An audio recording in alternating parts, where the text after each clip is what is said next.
அன்பானவர்களே, அன்பு வணக்கங்கள். இறந்தவருடைய ஆசைகளை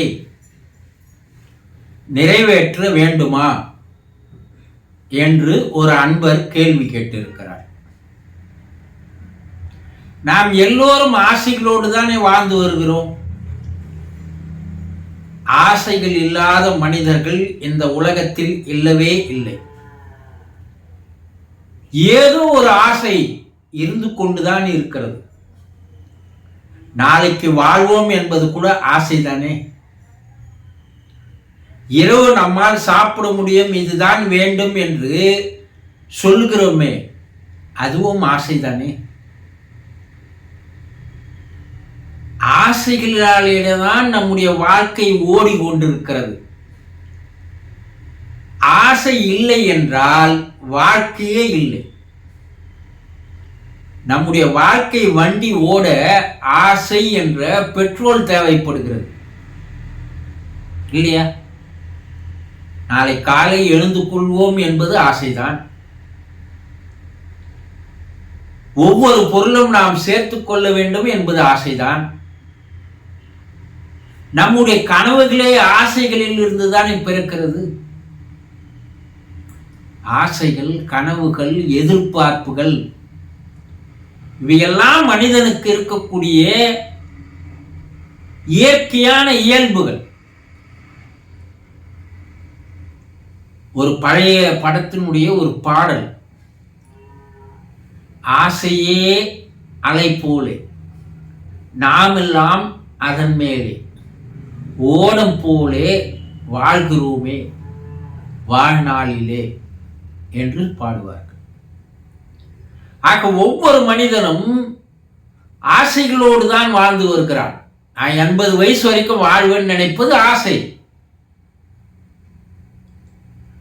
அவ்வாறு ஒவ்வொரு மனிதனுடைய மனத்திலே பல்வேறு விதமான ஆசைகள் இருக்கிறது.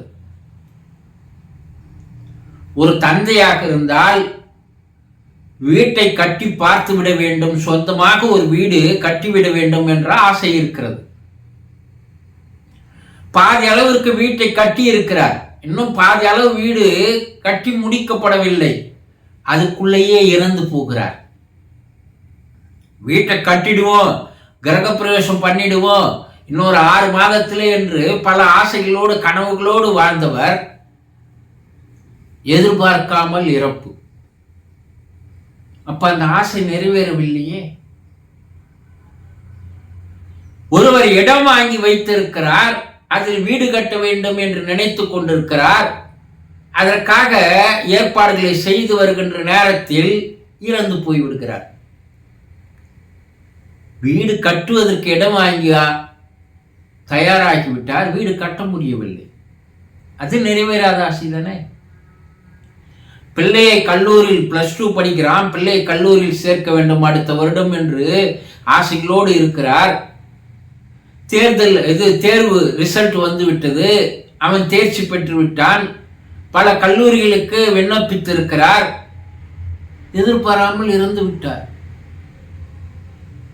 அது நிறைவேறாத ஆசை தானே. பிள்ளைக்கு திருமணம் செய்ய வேண்டும் என்று பெண்களை பார்த்து கொண்டிருக்கிறார்கள், முடிகிற தருவாயில் இறந்து விடுகிறார். பிள்ளையினுடைய பெண்ணுடைய திருமணம் நின்று போய்விடுகிறது. அதுவும் ஆசை தானே. திருமணம் செய்து வைத்துவிட்டு பிள்ளைக்கு பேரன் பேத்தியை எதிர்பார்த்து கொண்டிருக்கிறார். மருமகள் 6 மாதம் 7 மாதம் கர்ப்பிணியாக இருக்கிறாள். இன்னொரு 4 மாதத்தில் நம்ம பேரனையோ பேத்தியோ பார்த்து விடலாம் என்று நினைக்கிறார். எதிர்பாராமல் இறந்து போய்விடுகிறார். நிறைவேறாத ஆசை தானே. இப்படி எவ்வளவு ஆசைகள் வைத்துக்கொண்டு அந்த ஆசைகளை நிறைவேறாமலே, முடிக்காமலேயே, நிறைவு செய்யாமலேயே இறந்து போகிறவர்கள் எத்தனை பேர் இருக்கிறார்கள். இப்ப இந்த ஆசை நிறைவேறாமல் இருக்கும்போது இறந்தவருடைய ஆன்மா, நாம் பூமியில் இருந்த போது ஆசைப்பட்டதை எல்லாம் நிறைவேற்றிக் கொள்ள முடியவில்லையே என்று ஒரு ஆதங்கத்தோடு, கவலையோடு, வேதனையோடு அது ஆன்ம சாந்தி அடையாமல் அலைந்து திரிந்து கொண்டுதான் இருக்கும். அப்ப அவர்களுடைய வாரிசு அவர்களுடைய பிள்ளைகள், அவருடைய மகள்கள் நிறைவேற்ற முடிந்த ஆசைகளை நிறைவேற்ற வேண்டியது பிள்ளைகளுடைய கடமைகளாகும். அப்பா ஆசைப்பட்டார், முடிக்கல, நான் அதை முடிச்சு வச்சிடுறேன். பிள்ளைகள் அதை முயற்சி செய்து முடிக்க வேண்டும். நிறைவேற்ற முடிந்த ஆசைகள், நிறைவேற்ற முடியாத ஆசைகள் இரண்டு இருக்கிறது. வாழ்நாள்ல நான் எப்படியாவது காசிக்கு போனேன்னு நினைச்சிருந்திருப்பாங்க. தாயும் தகப்பனும் காசிக்கு போகவே இல்லை, இறந்து போயிட்டாங்க. இப்ப அதை நிறைவேற்ற முடியுமா? முடியும். அவர்களுடைய அஸ்திகளை எடுத்து போயாவது காசியில் கலக்குமையானால் அவர்களுடைய ஆசை நிறைவேறுகிறது. இப்படி தன்னுடைய தாயோ தந்தையோ வாழும் பொழுது ஆசைப்பட்ட சில காரியங்களை அவர்கள் மறைவுக்கு பின்னால் தன்னுடைய பிள்ளைகள், அவர்களுடைய பிள்ளைகள், மகள்கள் அவர்கள் விருப்பப்பட்ட ஆசைப்பட்ட அந்த நிறைவேற்ற முடியாத அந்த செயல்களை, காரியங்களை முயற்சி செய்தாவது நிறைவேற்றிவிட வேண்டும். ஏன் அதை நாங்கள் செய்யணும்? அதை கட்டாயமானா அந்த ஆன்மா சாந்தி அடையாமல் அங்கே அலைந்து கொண்டிருக்கிறது. நம்மால முடிக்காமலேயே வந்துட்டுமே, வீட்டை கட்டி கிரக பிரவேசம் பார்த்துருக்கலாமே, திருமணம் செய்து பார்த்துருக்கலாமே, பேரன் பிள்ளையே பார்த்துருக்கலாமே, பிள்ளையை வேலைக்கு அனுப்பியிருக்கலாமே, பிள்ளையை கல்லூரியில் சேர்த்திருக்கலாமே. இப்படி பல்வேறு ஆசைகள் இருக்குது இல்லையா?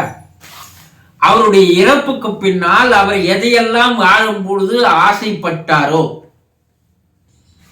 அதை எதையெல்லாம் உங்களால் செய்து முடிக்க முடியுமோ அதையெல்லாம் செய்ய வேண்டியது பிள்ளைகளுடைய கடமையாகும், கடனாகும். அப்படி நீங்கள் நிறைவேற்றினால் அந்த ஆன்மா சாந்தி அடைவதற்கு பெரும் உதவியாக உங்களுடைய செயல்கள் இருக்கிறது என்பதை புரிந்து கொள்ளுங்கள்.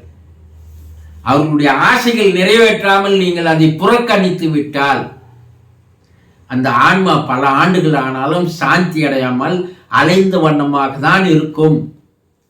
எப்போது இறந்தவருடைய ஆன்மா சாந்தி அடையாமல் அலைந்து திரிந்த வண்ணமாக இருக்கிறதோ அப்போதெல்லாம் உங்களுக்கு துன்பங்கள், துயரங்கள், கஷ்டங்கள், பிரச்சனைகள், உடல்நிலை சரியில்லாத போது நல்ல காரியங்கள் தடைப்பட்டு போவதில்லை.